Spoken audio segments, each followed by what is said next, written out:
Hello and welcome. I hope that you are doing well. Thank you so much for joining me today where we are talking books.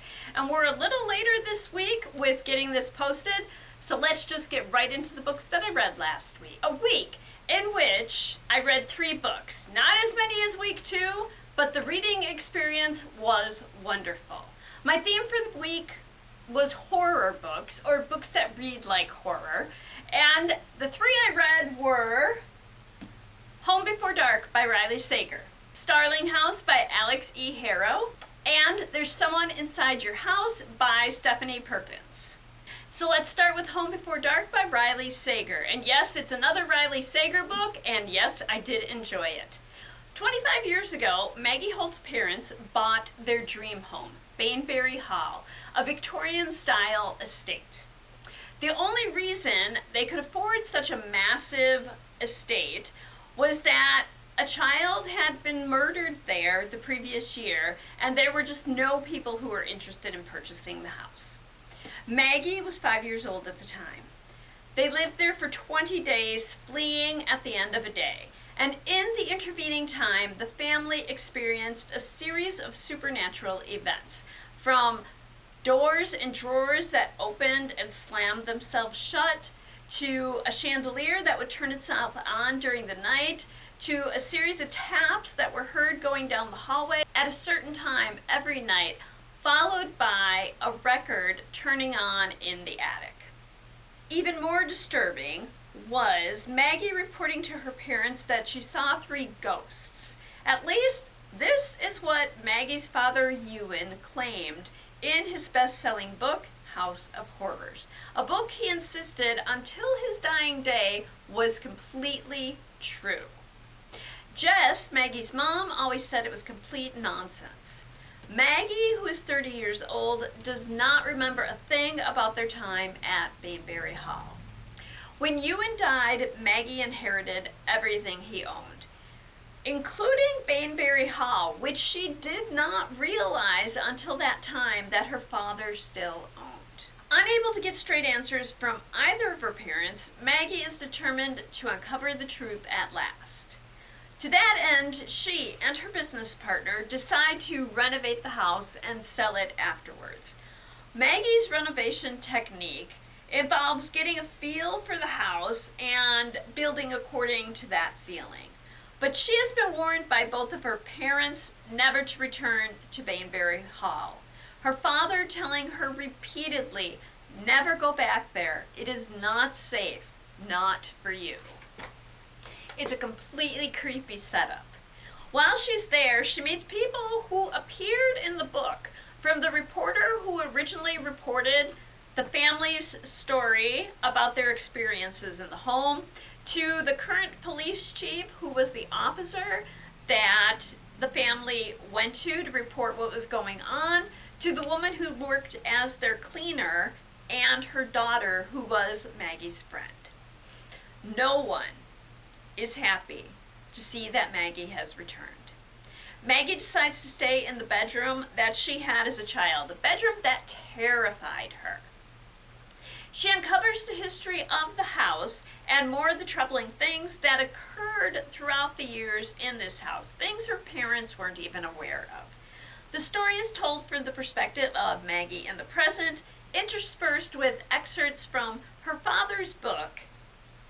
In the book, little Maggie claims to have seen 3 ghosts. Mrs. Pennyface, a lady with pennies over her eyes, a little girl, and Mr. Shadow, who tells Maggie, "You are all going to die here." In the present, Maggie experiences night terrors, which her mother tells her began when they were staying in Bainbury Hall. Home Before Dark has an eerie, almost gothic feel. It's almost like a gentler Stephen King story. Next was Starling House. And I love this edition of the book. It's got purple sprayed edges, it has foil on the front, and there are illustrations throughout the story. Opal is 26 years old, and her brother Jasper's sole caretaker. And she has been his caretaker for the last 11 years, ever since their mother died. They live in a coal mining town, Eden, Kentucky. a town with obvious economic disparity. The mine owners, Gravely Power, owned and operated by the Gravely family, live a comfortable life outside the town limits. The miners, their families, the retailers, the restaurateurs live paycheck to paycheck, barely scraping out a living. Starling House is a dark manor, which local gossip tells was built by Eleanor Starling, the widow of a Gravely from the 19th century. Rumor implies that Eleanor was responsible for her husband's death. Eleanor later wrote a book, The Underlands, a dark fairy tale about little Nora Lee, who discovers another world and adventures follow. The illustrations in the book are eerie, tangled trees and spectral beasts. Opal loved this book as a child, so much so that her mother got her an edition that was printed in the 19th century. She hasn't read it since her mother's death. Opal's life is filled with making sure that Jasper has a real shot at a real future away from Eden. Jasper is a talented creative. He films short movies that have real promise, so Opal is saving all her money so she can send Jasper to a private art school, but she's having difficulty earning enough. She gets an idea. Opal goes to Starling House, knocks on the door, even though she has been warned against going there, and offers to work as a housekeeper for a healthy wage. The current Starling, Arthur, agrees to this arrangement. Arthur is reclusive and surly, but the longer Opal works there, they begin to understand one another and develop an unlikely friendship. Starling House, the house itself, is almost a character in this book. The history of the house is more convoluted than even the town gossip could conceive. But there are forces trying to invade Starling House, and these outside influences might destroy it. Starling House incorporates amazing illustrations, excerpts from letters written by characters from the past, and the history of Eden into the story.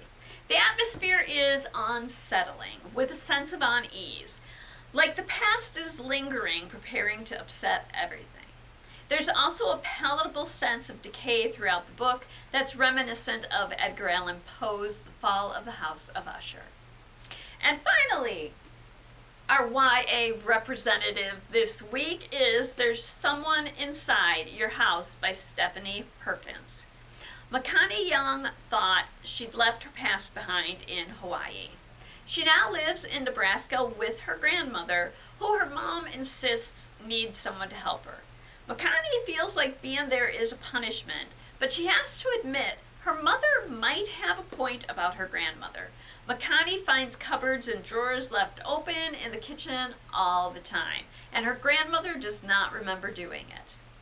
Makani is haunted by her past mistakes, but things might be turning around. She's finally finding friends, possibly even a boyfriend.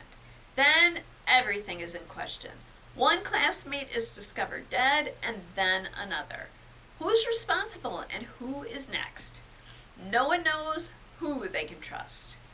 One thing this book shares with the others is the small city setting, and each of these books nails it. Having lived in a small city myself, the representations of small cities in all three of these books is realistic.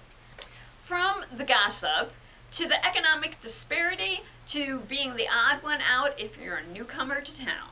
Grief, shame, and guilt are all explored throughout this book, and the author captures these emotions' ability to paralyze those who experience them.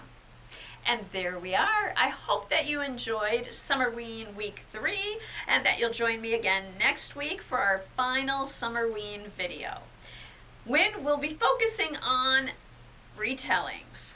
Let's find some retellings.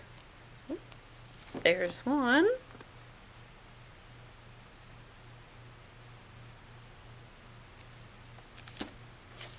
And we've got the second one.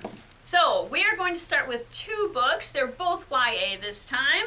First one is Mask of the Red Death by Bethany Griffin. It's a retelling of the Edgar Allan Poe story, The Mask of the Red Death. And since we began with Poe, let's delve into more Poe with His Hideous Heart, 13 of Edgar Allan Poe's most unsettling tales reimagined. And the really cool thing about this book, it has the retellings and it has Poe originals at the end. So thank you for being here with me today. And until next week, I hope that you enjoy all that you do and all that you read. And thank you.